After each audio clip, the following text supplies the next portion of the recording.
நீங்கள் நல்லா இருப்பீங்க. ஆண்டவர் சொல்கிறார், கொஞ்சத்தில் உண்மையுள்ளவனாக இருந்தால் நான் அதிகத்தில் விசாரணைக்காரனாக ஆக்குவேன் அப்படிங்கிறவர். எல்லாத்திலும் உண்மையாக இருக்கணும். அதைத்தான் அவர் சொல்கிறார், கொஞ்சத்தில் அப்படிங்கிறார். எல்லாத்திலும் உண்மையாக இருக்கணும், உண்மையாக நடக்கணும், உண்மையாக பேசணும், உண்மையாக இருக்கணும்.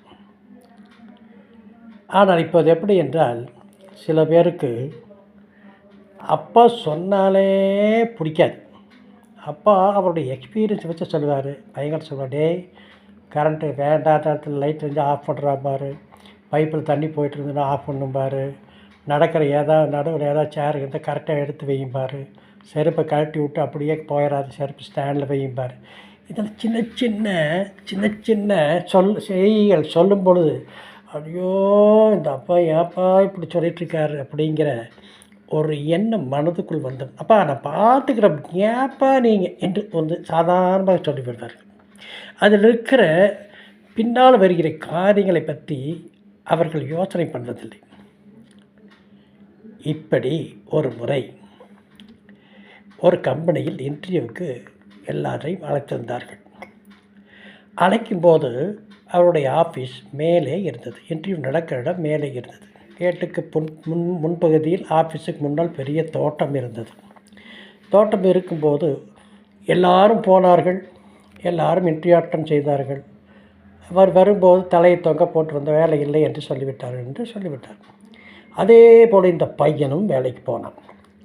பையன் போகும்போது அந்த தோட்டத்தில் தண்ணி வேஸ்ட்டாக போய்கொண்டிருந்தது. அவர்கள் அந்த செடிக்கு விட்ட தண்ணீர் செடியெல்லாம் நம்பி தண்ணி வேஸ்ட்டாகி போயிட்டுருந்தது. அவன் என்ன செய்தான், பைப்பை ஆஃப் செய்தான். மறுபடியும் மேலே போகும்போது இந்த ஃபஸ்ட்டு விசிட்டர்ஸ் ஹால் இருக்கும் அல்லவா, அங்கே லைட்டும் ஃபேனும் ஓடிக்கொண்டது, யாரும் இல்லை. உடனே அப்பா சொன்னது அவனுக்கு ஞாபகம் வந்தது. அவன் சொன்னான், அப்பா அப்படி சொன்னார், இப்போ யாருமே இல்லாமல் லைட்டும் ஃபேனும் ஓடிட்டுருக்குது என்று ஃபேனை ஆஃப் செய்தான், லைட்டை ஆஃப் செய்தான்.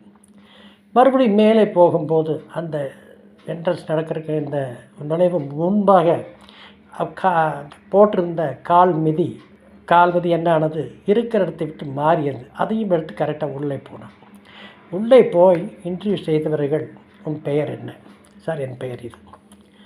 அவர்கள் ஒன்றும் கேட்கவில்லை. நீ நாளையிலிருந்து வேலைக்கு வரலாம், நீ தான் இந்த கம்பெனியின் மேனேஜர் என்று சொன்ன. இவருக்கு ஒன்றுமே புரியவில்லை. என்னடா அதை ஒன்றுமே கேட்கவே ஒன்றுமே இல்லை. சார் எப்படி சார், நான் படித்ததை பற்றி நான் ஒன்றுமே நான் உங்களை என்ட்ரி பண்ணியாச்சுப்பா, நீ இப்போலாம் நாளைக்கு வந்து ஜாயின் பண்ணிக்கன்னு சொன்னேன். இதிலிருந்து என்ன புரிகிறது என்றால்,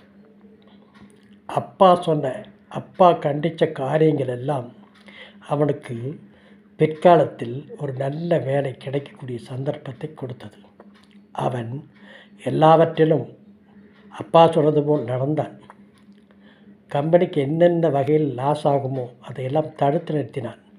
மேலே இருந்து கேமரா பார்த்து கொண்டிருந்ததை அவன் அறியவில்லை. ஆனால் கம்பெனி நிர்வாகி பார்த்து கொண்டே இருந்தார். ஆனால் முதலில் வந்தவர்கள் எல்லாம் அது எப்படியோ இருக்கட்டும், தண்ணி போடால் போகட்டும், கரண்ட் எரிஞ்சால் எரியட்டும், ஃபேன் போட்டால் போகட்டும், கால் மிதி எப்படி இருந்தால் என்ன என்று எதையும் கேர் பண்ணாமல் போனார்கள். இவனோ அதை பார்த்து திருத்தி கரெக்ட் பண்ணி போனது நிமித்தம் அவனுக்கு நல்ல வேலை கிடைத்தது. இதே போல்தான் யாக்கோபு என்ற ஒருவன் இருந்தான். ஈசாக்கு பிறந்த யாக்கோபுடைய மகன்தான் யோசேப். அவன் எல்லாவற்றும் உண்மையாக இருந்தான். அவனை பாவத்துக்கு உட்படுத்த வேண்டும் என்று அவன் வேலை செய்த முதலாளியின் மனைவி முயற்சி செய்தாள். ஆனால் அவர் சொன்னான், நான் தேவனுக்கு பயந்தவன், நான் இந்த காரியத்துக்கெல்லாம் உடன்பட மாட்டேன் என்று சொன்னவுடன் அவன் மீது பழியை போட்டு அவனை சிறையிலே அடைத்தான். அந்த சிறையிலும் அவன் உண்மையாக இருந்தான், எல்லாவற்றிலும் உண்மையாக இருந்தான். அவன் கடைசியில் என்ன ஆனான், எகிப்துக்கு கவர்னர், எகிப்தின் உயர்ந்த போஸ்ட், ராஜாவுக்கு அடுத்தபாடைய உயர்ந்த போஸ்ட்டை ராஜா அங்கீகரித்தது மட்டுமல்ல, அவருடைய ராஜாங்க முத்திரை மோதிரத்தை அவனுக்கு கொடுத்தாள். பேருக்கு நான் ராஜா, ஆளுகை செய்வது நீ என்று சொன்னான். அந்த அளவுக்கு அவன் உண்மையாக இருந்தான், கடவுளுக்கு பயந்திருந்தான். என்னை கேட்டுக்கொண்டிருக்கிற சகோதரியே, நாம் எல்லாவற்றிலும் உண்மையாக இருப்போம். இந்த லைக் பண்ணுங்கள், ஷேர் பண்ணுங்கள், சப்ஸ்கிரைப் பண்ணுங்கள். நீங்கள் நல்லா இருப்பீங்க. மீண்டும் நாளைக்கு சந்திப்போமா?